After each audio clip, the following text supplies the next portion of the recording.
mapangga. Bali, nagki-crave ako ngayon sa peanut butter at namimiss na rin ng mga anak ko yung palaman na peanut butter. Kaya naisipan ko na lang na gumawa na lang ito. Bali, bumili ako sa palengke ng mga sangkap. Kaya ngayon, gagawa naman ako ng homemade peanut butter gamit ang blender. Kaya kung may blender kaya sa bahay, pwede ka na rin gumawa ng peanut butter. Kaya mga pangga, panoorin nyo hanggang dulo itong video ko ha. Para magkaroon din kayo ng idea at pwede nyo rin gawing pang negosyo. So, una, naglagay ako ng 1 cup ng oil, isang pirasong butter o isang bar ng butter, at saka bali 2 kilong peanut butter ang gamit ko dito. So pag nagluto kayo nito, sa mahinang apoy lang, huwag nyo lalakasan. Kailangan mahina lang yung apoy nyo. Kasi may tendency na pag malakas ang apoy nyo, masusunog agad. Tapos, kailangan halo lang ng halo. Huwag nyo titigilan sa paghalo. Every minute, haluin. Kasi, baka masunog. Kaya, huwag nyo titigilan sa paghalo. Halo lang ng halo. Kaya mapapagod. Halo lang ng halo. Gusto nyo talagang, gumawa ng peanut butter o kumain ng peanut butter. Gusto nyo rin magluto. Yan. Tiyaga lang sa pagluluto. And then, after 30 minutes ay inabot dyan eh. After 30 minutes, yan, luto na siya. Patayin nyo na yung apoy. Tapos, ayan, ang ginawa ko dyan, tinala ko. So, makikita nyo, yung oil, nag-iba na ang kulay, di ba? So, parang nag-dark na siya. Pero, hindi yan sunog ah. Ganyan talaga ang niyan, kinalabasan. Pagka nagluto ka ng peanut na niluto mo sa oil at saka na merong kasamang butter o halong butter. So, kailangan salain. So, diyan, sinala ko yan. And then, pagtapos niyan, kailangan, palamigin nyo siya. Kailangan malamig yung, yung peanut. Kasi, pagka nilagay nyo na yung mga halo nun, hindi siya maganda. Nakita nyo, tuluto siya, hindi siya sunog. Diba? So, 30 minutes lang inabot niya na sa pagluluto. Ito yung mga sangkap o halo niyan. Kalahating kilong asukal at saka gatas o powdered milk. So, yan. Bali yung peanut na pinalamig ko. Ngayon, hinaluan ko na siya ng sugar. Kalahating kilong asukal. Kailangan siya, halu-haluin ng mabuti. So, ito, hinalo ko yan ng mabuti. Kailangan lahat, makot siya o mahalong mabuti ang asukal sa peanut o yung sa mani.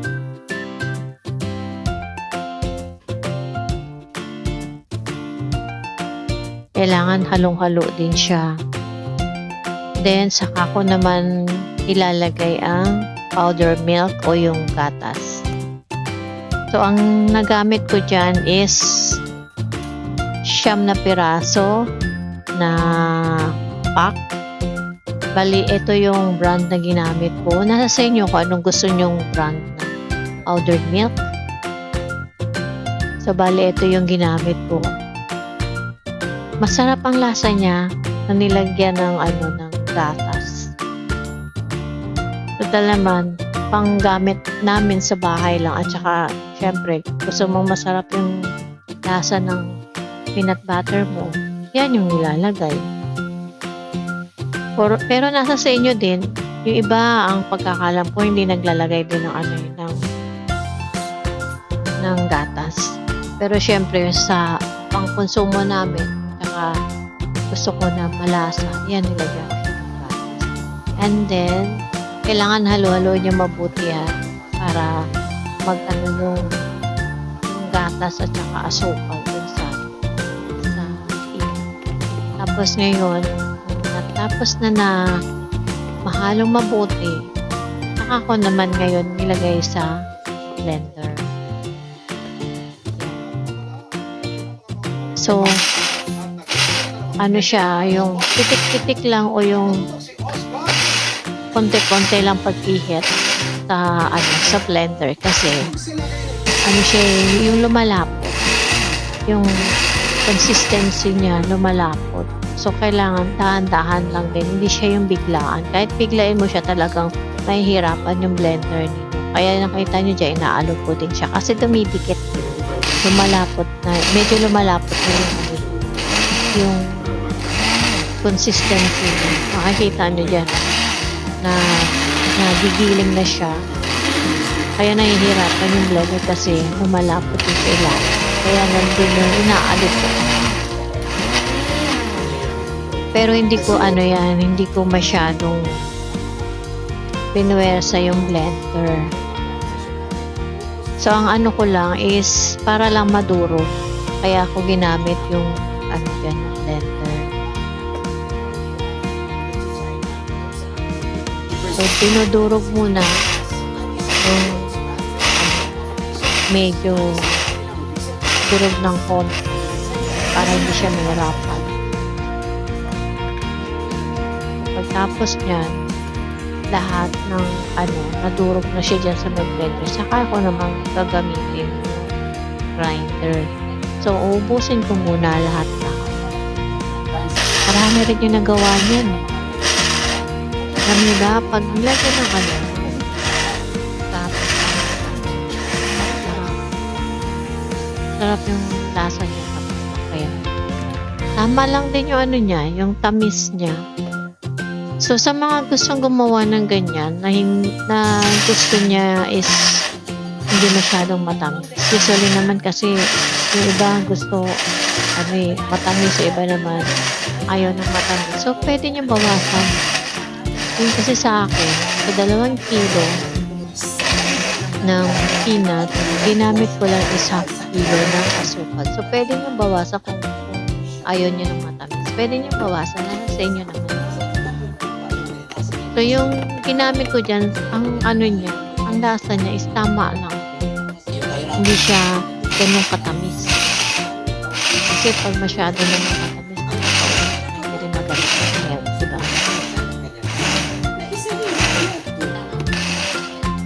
Yung sa ko dyan, hindi ako naglagay ng oil o ng butter.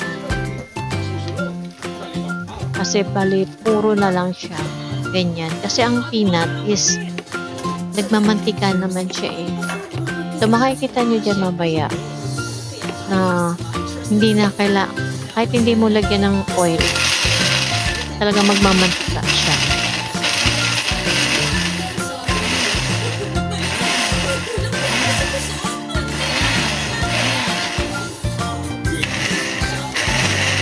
Ayan, medyo na siya. Gigiling na. Halos na siya matapos na. So, yan. Giniling ko lang siya ng ganyan sa blender. Tapos, saka ko naman yung isa naman para sa yung grinder niya. Para magiling na mabuti.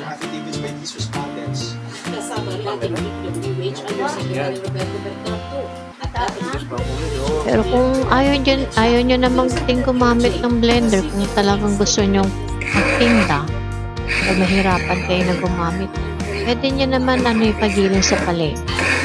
Pero kasi yung sa akin, hindi na dahil pang konsumo lang namin sa bahay. Kaya, ayan, gumawa ko. Gamit.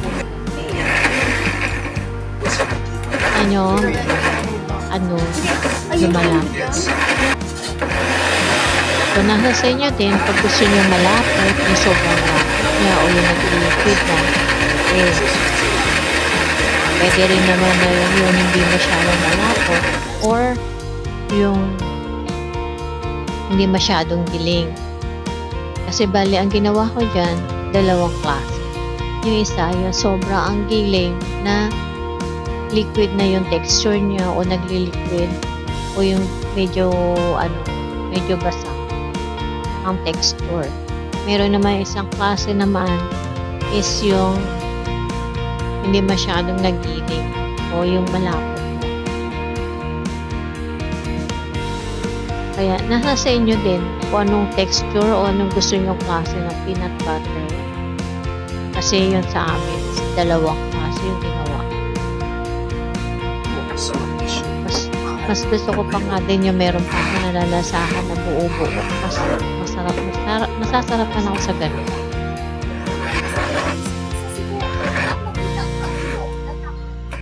Bali yung niyan, bumili ako ng garapon sa palengke, 5 piraso. Sabi ko, try ko din na maglagay ng peanut butter sa garapon. So, bumili lang ako ng maliit na garapon, bali 5 piraso. Kaya pag pwede nyo rin pang negosyo. Gawin yung negosyo. Ayan malapot.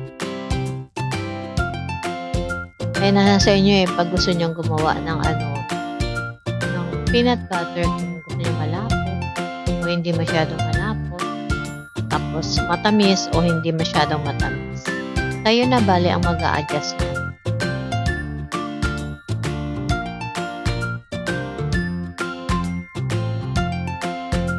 Nyo dalawang klase. Ayan. Yung isa, liquid. Yung isa naman, siya, malapot, na may konting yung hindi siya masyadong nagiling. Isa naman, yung masyadong nagiling. So, yan, ilagay ko sa garapon. Yan yung nabili kong garapon. Lang siya, maliit lang.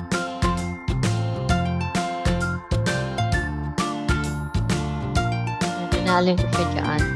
Marami din nagawa niyan na sa 2 kilo. So, habang magawa ko ng ganyan, sinubukan namin mga adapta sa kapitbahay. Maganda na nagustuhan ng kapitbahay yung lasa. Tapos, hindi pa ako tapos dyan.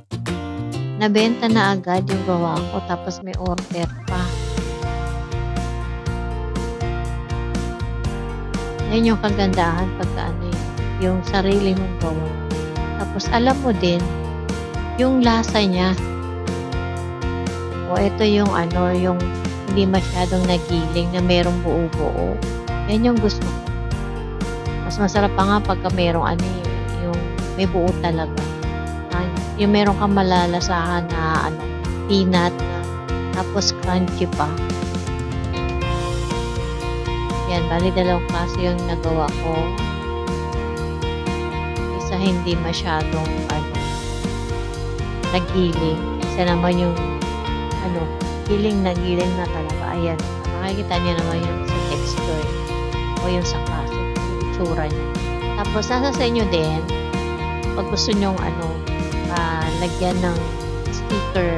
Bale dito naglagay ako ng sticker kasi meron kami sticker.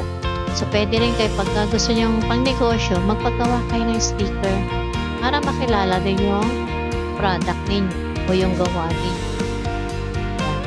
Mura lamang paggawa ng sticker So ayan, kita nyo, ganda diba?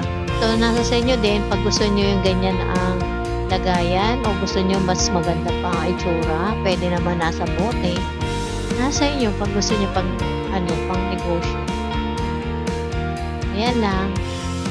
Hope na nag-enjoy kayo sa panonood.